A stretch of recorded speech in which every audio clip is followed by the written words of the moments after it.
Boa noite, gente. Nós somos o Contato OVNI e estamos aqui na Cooperativa Cultural dos Esperantistas, no centro do Rio de Janeiro, para dar uma palestra sobre ufologia, a nossa palestra Ufologia Esclarecida.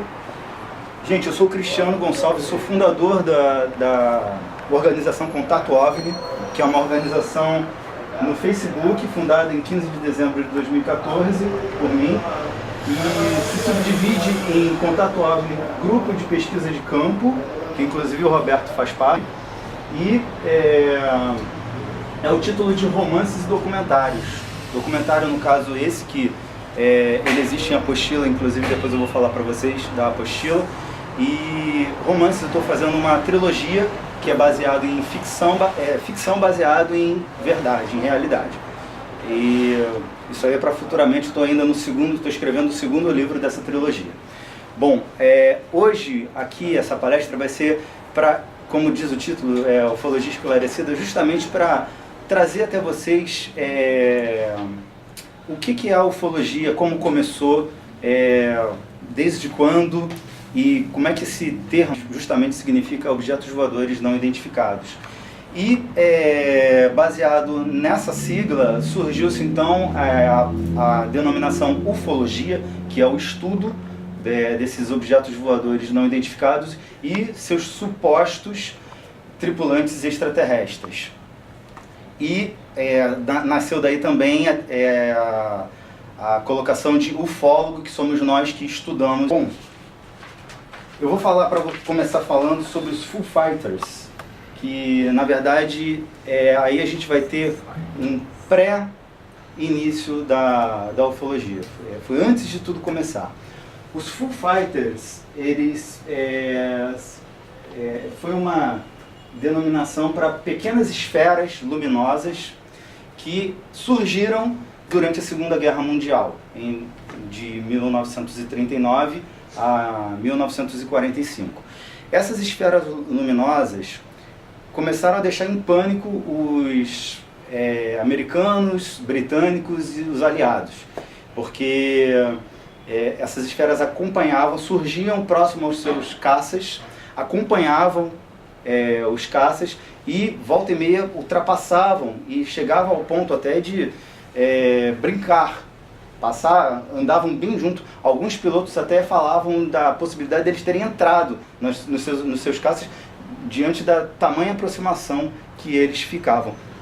E na mentalidade deles, isso era uma arma secreta dos nazistas. Então alarmou muito toda a questão dos militares, ficaram todo mundo. Só que mal sabia eles que os alemães passavam exatamente pelo mesmo problema. Os seus caças também eram perseguidos, acompanhados, ultrapassados pelos Foo Fighters, e eles achavam que era uma arma de tecnologia americana ou britânica.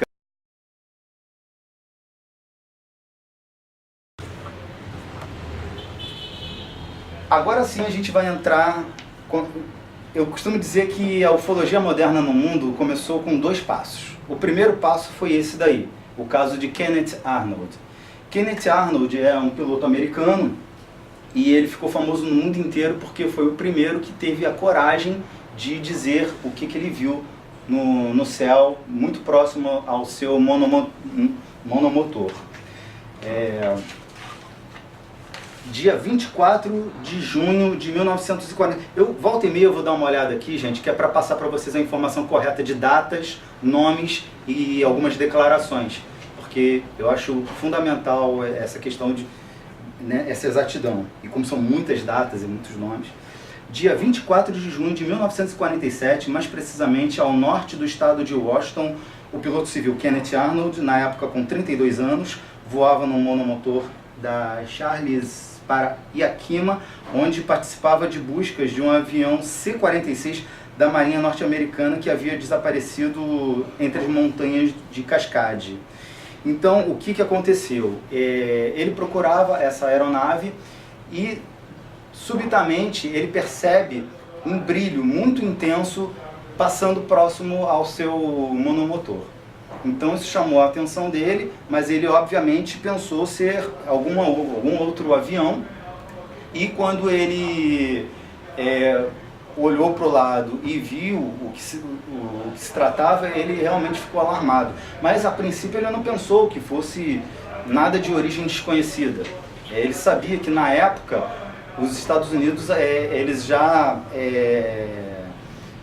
começavam com esboços de novas tecnologias e de aviões que voavam a grandes velocidades, já naquela época. Então ele pensou que fosse isso, a priori. Mas ele virou o seu monomotor na direção de onde estavam e ele percebeu que eram uma frota de 9 aeronaves e que ele estranhou que não havia cauda. Não havia cauda nessas aeronaves. Então, mas o que é isso? Ele até cogitou na possibilidade de ser um reflexo no vidro, então ele virou o avião completamente para ele ficar, de forma que ele baixou o vidro e conseguiu ver a olho nu, tirou os óculos, para ele ter a certeza que, inclusive, depois isso veio a ser questionado quando ele deu entrevistas pelos repórteres, e ele soube colocar de forma correta o que ele estava falando.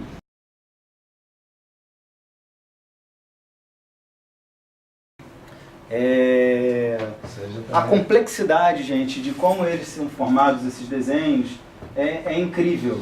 Existe aí Essa é uma foto real? É uma foto real. É uma foto real, inclusive essas daqui também. Mas foram pessoas que fizeram isso? Surgiu assim? Vou explicar. Deixa ele explicar, gente. Deixa ele explicar. Gente, isso aí é um processo feito milimetricamente, tá? Fizeram depois estudos em cima, pesquisa, e a simetria é perfeita. Não há falha, não há... Embora sejam muitos, porque não é 1, 2 círculos não, gente. São centenas, chega a milhares de círculos no mundo inteiro, tá? E sempre com uma precisão incrível. E aí vocês me perguntariam, mas e aí, eles veem, isso aí surge, como é que isso acontece? Geralmente isso daí aparece da noite para o dia, tá? Geralmente em plantações de milho, trigo. Os donos que não chegam a ficar nem com raiva, né? Não fica. Vou te explicar por quê. Uma maravilha dessa? Não, mas independente, economicamente falando. Você sabe por quê? Porque o que acontece com a vegetação, para ser formado esses desenhos, não altera a produtividade. Eles não morrem, eles não cortam. Entendeu? O que acontece ali é um processo meticuloso de diferença nas moléculas das plantas, de forma que elas são dobradas através de um processo de desidratação. Elas são dobradas. O processo químico é um aquecimento que vem de dentro para fora. É incrível, não tem como ser feito por humanos. E posteriormente elas serem dobradas para que os desenhos sejam feitos. Inclusive eu tenho uma foto aqui que vai exemplificar melhor. Ó. Eles são dobrados e a vegetação ela continua viva depois que ela é reidratada. Isso é trigo, alface, tomate? Sim, são várias plantações. Na maioria das vezes é trigo. Na maioria das vezes é trigo. Nesse caso aí é trigo. Então, o produtor, como ele vai lá e ele vai pegar lá vai colher direitinho lá.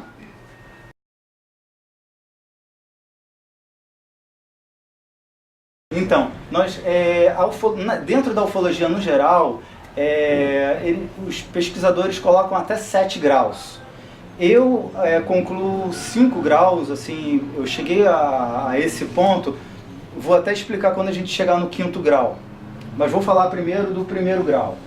O 1º grau, eu subdividi ele em grande intensidade e pouca intensidade. Por quê? Porque alguns ufólogos colocaram contato de 0 grau. Só que eu acho que 0 grau vai tirar a importância de um contato, porque 0 não é nada. Então eu coloco ali o contato imediato de 1º grau com pouca intensidade, que é no caso quando a gente... Contato visual a grande distância, onde não se vê detalhes do objeto. Aqueles pontos luminosos que fazem os movimentos erráticos no céu ou passam em grande velocidade. Aqueles que por eliminação descarta-se de qualquer aeronave conhecida. Gente, contato imediato de 1º grau com muita intensidade. Contato visual a média ou curta distância, mas que se consegue observar detalhes da suposta nave, como sua fuselagem, janelas, pontos brilhantes nas bordas do objeto luminoso, diferença de coloração, compartimentos, etc. Contato imediato de segundo grau.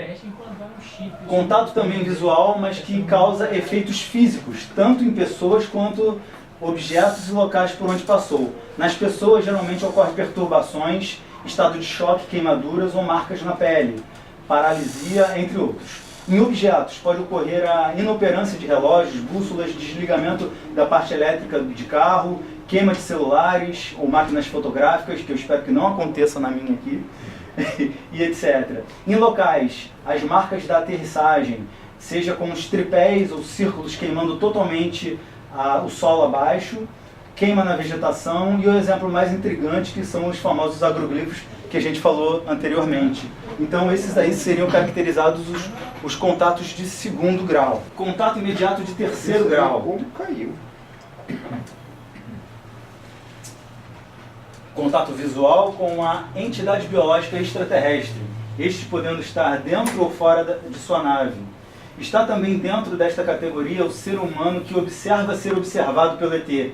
Ambos trocarem olhares, mas sem nenhum tipo de comunicação. Um exemplo desse pequeno trecho ali que ficou até assim, observar ser observado. A gente tem casos da pessoa estar em casa, sentir uma aproximação, sentir que está sendo observado e olhar para a janela de repente ver um ser, em grandes casos um Grey, né? Aquela raça de cabeça grande, olhos grandes, que é um dos mais comuns nos relatos das pessoas que têm esse tipo de contato de terceiro. E eu vou lhe dar um exemplo meu de São Tomé das Letras, que quando eu vi a nave passando, eu estava, inclusive eu vou passar no finalzinho, é uma lajota de pedra que tem para o ponto mais alto lá de São Tomé das Letras, em que nós já tínhamos desistido. Eu e o Duque Estrada, que é um outro membro do Contato OVNI, a gente já tinha desistido da vigília, era 5h30 da manhã e estávamos descendo a lajota de pedra para ir embora, para voltar para o centro da cidade. E aí ele teve um insight de olhar para trás para o céu, e quando ele olhou, ele pegou no meu braço, virou, já estava guardando a máquina já, e quando nós vimos, estava lá o objeto passando, era uma bola de luz intensa, amarela, muito grande, quer dizer, muito grande, coloca aí 3, 4 vezes o planeta Vênus, que a gente vê, na cor amarelo forte, e numa proximidade que eu acredito que tinha mais ou menos uns 100 metros de onde estávamos até ele. E ele passando em linha reta. Então eu subindo na euforia, eu não sabia se eu olhava para o chão para não tropeçar na lajota de pedra, se eu colocava a máquina para filmar, para fotografar, ou se eu ficava simplesmente olhando. Eu não registrei, peço desculpa à comunidade ufológica e a todas as pessoas que contam comigo para trazer a realidade da ufologia, mas eu não tive como filmar nada. Eu fiquei olhando, pasmo e fascinado aquele objeto. Eu não sei se comunicação com o ser, seja falada, gesticulada ou mesmo telepática, como foi o caso do Roberto.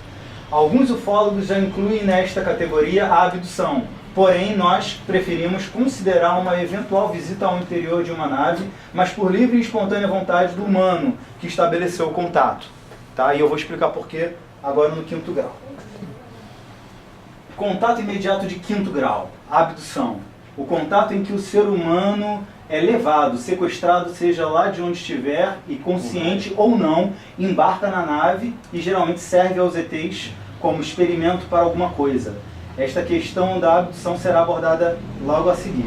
E aí sim a gente pode considerar a abdução. Os testemunhos no mundo inteiro, para você ter noção. São pessoas abduzidas no planeta inteiro, submetidas a pesquisas, principalmente na área da hipnose, só que aí a gente tem um ponto bem questionável, que a hipnose, ela tanto pode ser uma comprovação de uma abdução, como ela também pode ser uma falha, até uma desinformação. E eu já vou falar sobre isso na sequência. Essa é a imagem relatada através de hipnose pela maioria das pessoas abduzidas. Geralmente, a grande maioria, eu diria até 90% das pessoas abduzidas, elas consideram ter sido levadas pelos Greys. Esses aí são os Greys, gente, que eu havia falado, é uma raça extraterrestre muito conhecida, talvez a mais popular. Que inclusive fala que eles são marcianos. Como é que eu tenho esse daqui? É os Greys. Como é que é o nome? Greys, cinzas, né, em inglês. Tem mais ou menos de que local eles estão vindo? Constelação de Orion, segundo alguns relatos, tá? E Zeta Retículo. Inclusive, oi? Zeta Retículo, não. Sim, também. E a gente tem até uma subdivisão nos Greys, tá? Porque já se apresentou entre nós outros tipos de Greys com algumas características na face diferenciada. Mas esses são os mais comuns, tá? E geralmente a abdução deles é para finalidade de pesquisa, tá? Então, deixa eu ver se eu fiz uma anotação relacionada. O termo abdução é usado para descrever, relatar, afirmar ou simplesmente levantar a hipótese de raptos, desaparecimentos temporários ou memórias supostamente reais de pessoas que teriam sido levadas secretamente, com ou sem consentimento, por entidades aparentemente não humanas ou de natureza e origem desconhecida, e então submetidas a procedimentos físicos e psicológicos de complexidade não compreendida. Geralmente, as abduções caracterizam pesquisa genética.